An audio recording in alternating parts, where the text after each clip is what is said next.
Praise lord everyone, అందరు బాగున్నారా? ఈ రోజు ఈ వీడియోలో నా పర్సనల్ లైఫ్ని as well as the spiritual లైఫ్ని ఎలా నేను మేనేజ్ చేసుకున్నాను అనేది ఈ వీడియోలో మీకు తెలియపరచాలని ఆశపడుతున్నాను. ఎందుకు ఈ వీడియో చేస్తున్నానంటే, నేను చాలామంది క్రిస్టియన్స్ని నియర్లీ 90% ఆన్సర్స్ నాకు ఏమొచ్చాయంటే, నాకున్న వర్క్ వల్ల, నాకున్న స్టూడెంట్ లైఫ్ వల్ల, నాకున్న స్ట్రెస్ వల్ల, నాకున్న డిప్రెషన్ వల్ల నేను ఎక్కువగా దేవునితో టైంని స్పెండ్ చేయట్లేదు అని చాలామంది చెప్పారనమాట.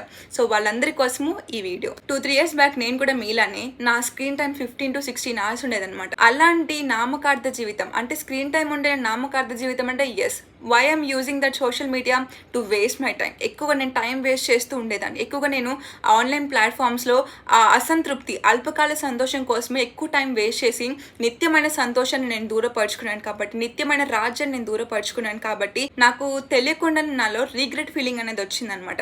తర్వాత అంత 15 hours నుండి ఇప్పుడు nearly 12 to 13 hours screen time decrease అయిందంటే నాకున్న బలము వల్ల కాదు, నాకున్న జ్ఞానము వల్ల కాదు, నాకున్న తెలివితేటల వల్ల అయితే అస్సలు కాదనమాట. కేవలం కేవలం కేవలం దేవుని కృప వలన మాత్రమే నా జీవితము నామకార్థ స్థితి నుండి భక్తిగా మార్చడం అయితే జరిగింది. నేను ఎప్పుడు కూడా దేవుని దగ్గరికి సెల్ఫ్ ఇంప్రూవ్మెంట్ కోసం నేను వెళ్ళలేదండి, సెల్ఫ్ రెన్యూమెంట్ కోసం వెళ్ళా.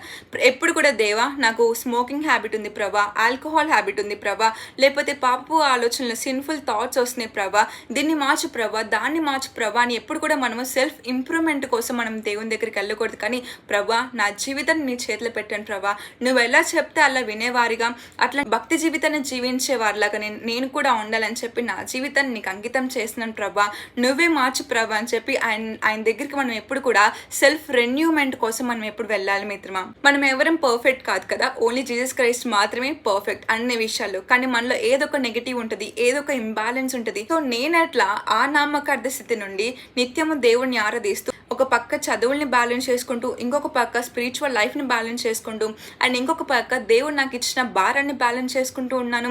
సో ఎప్పుడు కూడా దేవుడు మనకు ఒకేసారి బర్డెన్ ఇవ్వడండి, దేవుడు ఒకేసారి మనకి తన పనిని మనకు అప్పచెప్పడండి.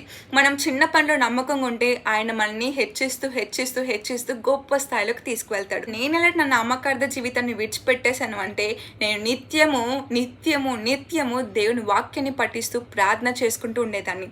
నేను అలా ప్రార్థన చేసుకుంటూ దేవునితో సమయాన్ని గడపటం వల్ల నాకు తెలియకుండానే నాలో ఏవైతే నెగిటివిటీస్ ఉన్నావో, ఏవైతే దేవునికి విరోధమైన కార్యాలు ఉన్నావో, దేవుడికి ఇష్టం లేని కార్యాలు చేస్తున్నావో వాటన్నిటిని కూడా విడిచిపెట్టేసి నన్ను ఆ చెడు మార్గంలో నుండి మంచి మార్గంలోకి నడిపించాడనమాట. మీ నామకార్థ జీవితాన్ని వదిలిపెట్టాలంటే మనం యూట్యూబ్లో పెద్ద లాంగ్ వీడియోస్ చూస్తే మోటివేషన్స్ రావు, పెద్ద పెద్ద గొప్ప సెలబ్రిటీస్ మనం మారం మిత్రమా. మన హృదయంలో ఎప్పుడైతే వాక్యముతో నిండుతామో, ఎప్పుడైతే దేవునికి మనం చోటిస్తామో, ఎప్పుడైతే దేవుని మనం ఆశ్రయిస్తామో, దేవుని పాదల చెంత మన జీవితాలు పెడతామో, అప్పుడే మనకి ఆ నామకార్థ స్థితి నుండి భక్తి జీవితంలోకి మనం మారుతాము. నేను ఎట్లా ఇన్స్పైర్ అయ్యానంటే, నేను బైబిల్ని ధ్యానించడం నేర్చుకున్నా. బైబిల్ ఉన్న ప్రతి ఒక్క వ్యక్తి జీవితాన్ని నేను చూడటం, నేను గమనించాను.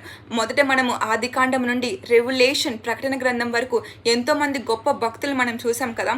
వాళ్ళు కనుక వాళ్ళ చిన్నప్పుడు మనము అబ్రహాం గారిని చూసినా, దావీదు గారిని చూసినా, ఇస్సాక్ గారిని చూసినా, లేకపోతే యోసేపు గారిని చూసినా, సొలొమోన్ మహారాజు గారిని చూసినా, యేసుప్రభువారిని చూసినా, తర్వాత శిష్యులు చూసినా, పౌలు గారిని చూసినా, వీళ్ళందరూ కూడా ఒకేసారి దేవుని సువార్త ప్రకటిస్తూ ఉండేవాళ్ళ.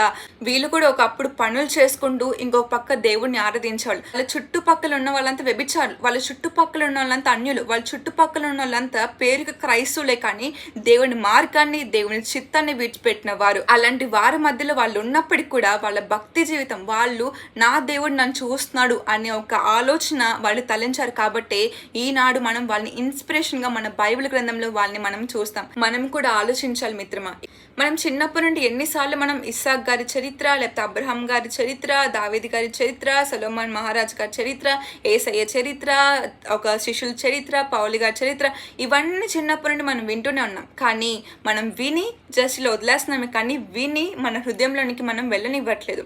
ఇప్పుడు చూడండి, ఈ వీడియో మంచిగా చూస్తారా, నెక్స్ట్ ఇంకో వీడియో చూడండి, ఈ వీడియో గురించి మర్చిపోతారు. అంటే మనం వాక్యాన్ని వింటున్నామే కానీ ఒక చెవుతో విని ఇంకొక చెవుతో మనము విడిచిపెడుతున్నాము. అలా విడిచిపెడితే ఇంకెక్కడ మనకి భక్తి జీవితం అలవడుతుంది, ఇంకెక్కడ మనకి దేవునికి మనకి మధ్య కనెక్షన్ ఏర్పడుతుంది.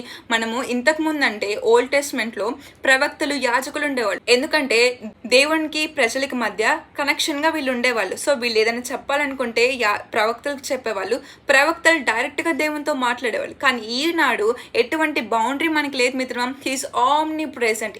ఆయన ఎక్కడైనా మనం ఎక్కడ కూడా మనం స్పిరిట్తో మనం మాట్లాడుకోవచ్చు కదా.